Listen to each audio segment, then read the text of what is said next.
And while several communities are still reeling from this weekend's tornado outbreak, it appears the western Kentucky community of Mayfield is among those hit the hardest. Lives have been lost, buildings, businesses destroyed, and devastation, well, it just spans for miles in Graves County. And Leaks 18's Lee Searcy has been covering Mayfield and the surrounding area for the past 2 days.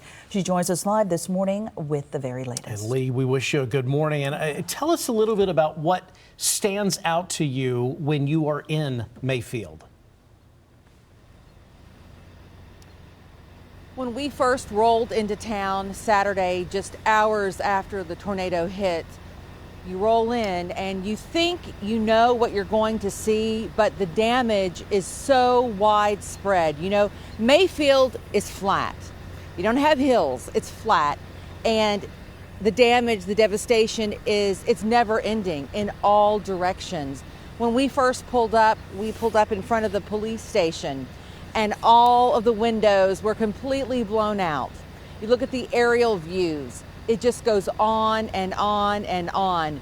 You look at these buildings, these tall, strong, old buildings that have stood for years, decades, wiped out.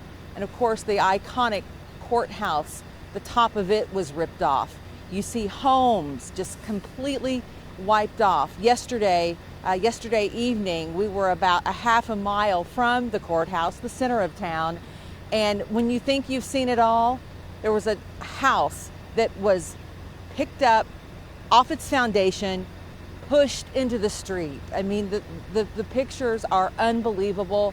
And even though everyone has seen the videos and all the photos, seeing it up close, it's hard to comprehend just how massive this storm was.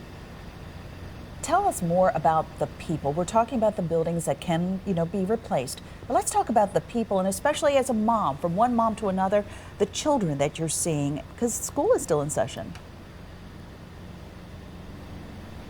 Dia, I have to tell you, yesterday we interviewed a young man, a 19-year-old, and his house is gone. He was with his family. All 7 of them knew the tornado was coming. They huddled down in a bedroom, and the glass broke out of the bedroom window. They were on the floor. His little nephew was in the closet. They thought that, okay, this is it for us. And everyone is just amazed at how they survived this. There was a little boy whose family lives next door.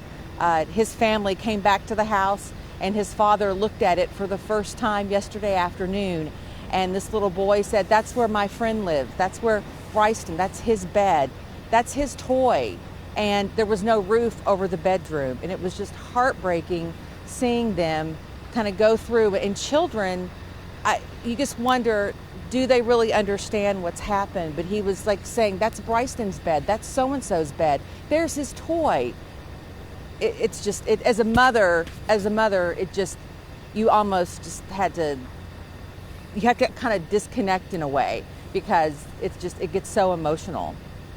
Yeah, Lee Searcy, thank you so much. Who's been spending a lot of time in western Kentucky and still in that area, but kind of a ways from Mayfield, because clearly there's not many hotels in the area. Some are damaged. Other people need them to stay because their homes got damaged or destroyed. So right. Lee Searcy reporting live for us this morning there in western Kentucky.